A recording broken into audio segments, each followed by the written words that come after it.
Welcome to all. इस presentation में हम देखेंगे कास्टिंग के द्वारा गियर जो है कैसे बनाया जाता है। कास्टिंग से अपन लोग डायरेक्ट गियर भी बना सकते हैं या गियर का जो ब्लैंक है वो भी बना सकते हैं।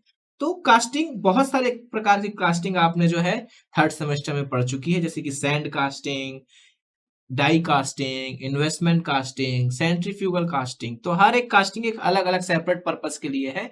जो कि देखते हैं सैंड कास्टिंग से गियर जो है कैसे बन सकता है। सैंड कास्टिंग किस लिए इस्तेमाल होती है? Sand casting large size gear बनाने के लिए इस्तेमाल होती है।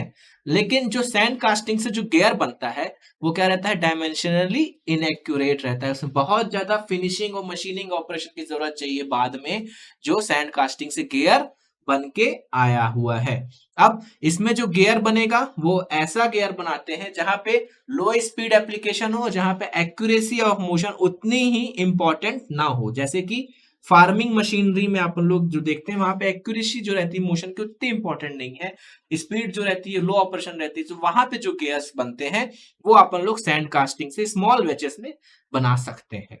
उसके बाद डाई कास्टिंग है। डाई कास्टिंग एक बहुत अच्छा मेथड, सब कहा जाए तो काफी अच्छा मेथड है जिससे गियर जनरली प्रोड्यूस किए जा सकते हैं लार्ज क्वांटिटीज में, लेकिन छोटे छोटे गियर्स जो इसकी साइज जो रहेगी, डायमीटर जो रहेगा वो कम रहेगा, वो गियर्स डाई कास्टिंग से लार्ज क्वांटिटीज में प्रिपेयर किए जा सकते हैं, मैन्युफैक्चर किए जा सकते हैं।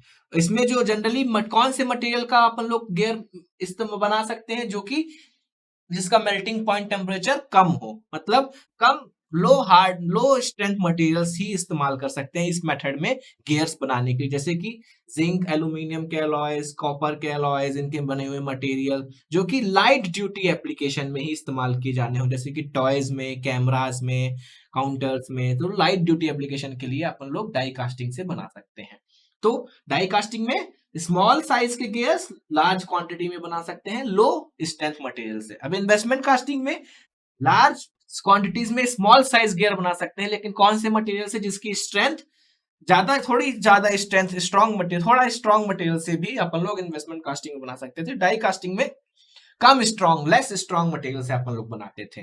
तो इसमें जो जनरली गियर्स बनते हैं किससे बनते हैं, थर्मोप्लास्टिक्स के जो कहते हैं, अपने जो प्लास्टिक के गियर्स बनते हैं वो जनरली इन्वेस्टमेंट कास्टिंग से अपन लोग बना सकते हैं। ऐसे गियर्स जिनकी क्या कहते हैं, जो लाइट ड्यूटी में ही एप्लीकेशन होना हो, लेकिन इंस्ट्रूमेंट्स में, हाउस होल्ड एप्लीकेशंस में, इन सब में, हाउस होल्ड अप्लायंसेस में इस्तेमाल होने वो सारे गियर्स जो है इन्वेस्टमेंट कास्टिंग से अपन लोग बना सकते हैं। उसके बाद सेंट्रीफ्यूगल कास्टिंग से फॉस्फोरस ब्रॉन्ज मटेरियल के जो गियर्स रहते हैं, व्हील रिम्स में जो लगते हैं, वो अपन लोग सेंट्रीफ्यूगल कास्टिंग से बना सकते हैं। अब अपन ने देखा कास्टिंग से जो मेनली गियर्स बन रहे हैं वो लाइट ड्यूटी एप्लीकेशन के लिए बन रहे हैं। मींस जैसे टॉयज हो गए, डोमेस्टिक अप्लायंसेस हो गए, उसमें हैवी ड्यूटी के लिए जो गियर्स बन इस्तेमाल होने वो कास्टिंग से अपन लोग नहीं बना रहे। क्यों?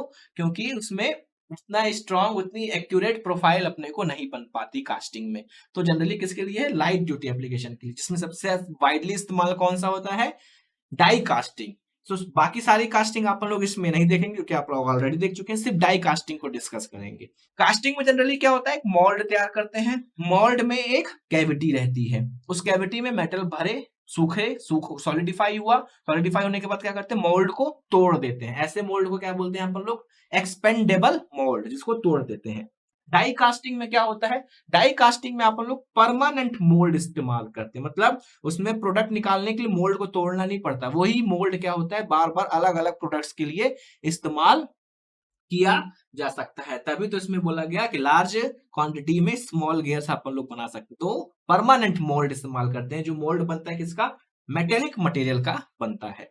अब डाई कास्टिंग जो होती है वो भी दो प्रकार की होती है, ग्रेविटी डाई कास्टिंग और प्रेशर डाई कास्टिंग।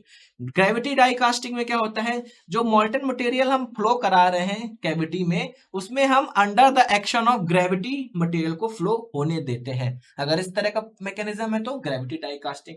अब जो मोल्टन मटेरियल को हम फ्लो करा रहे हैं उसमें under the action of gravity के साथ साथ हम प्रेशर भी अप्लाई कर दें। प्रेशर अप्लाई करने से क्या होगा, वो जो बहुत ही कॉम्प्लिकेटेड छोटे छोटे शेप्स रहेंगे वो हर जगह कैविटी को फिल कर लेगा। अगर प्रेशर के माध्यम से हम फिल करा रहे हैं मोल्टन मटेरियल को कैविटी में, तो उसको क्या बोलेंगे?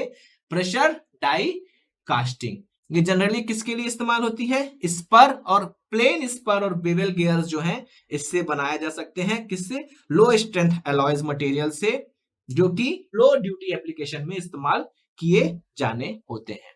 इसके कुछ एडवांटेजेस, यूजफुल मेथड है किसका, लार्ज क्वांटिटी में स्मॉल गेयर्स बनाने के लिए।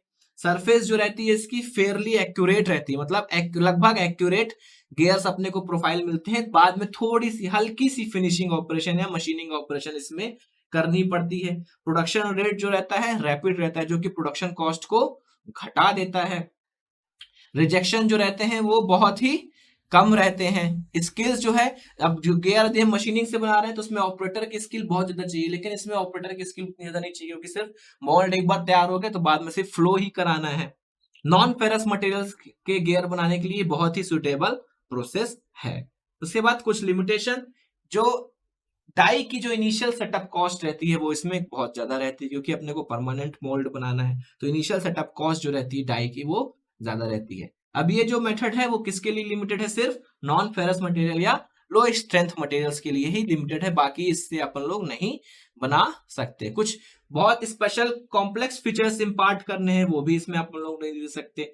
और इसमें कुछ कास्टिंग डिफेक्ट्स रहते हैं, जैसे कि एयर एंट्रैपिंग, स्लैग इंक्लूजन, जो कास्टिंग डिफेक्ट्स रहते हैं वो भी गियर्स में आने के चांसेस रहते हैं, जो कि गियर की प्रॉपर्टीज को रिड्यूस कर सकते हैं। तो ये कुछ डिफेक्ट्स हैं और कुछ advantages. I hope casting method आपको समझ में आया होगा गियर बनाने के लिए। Thanks for paying your attention.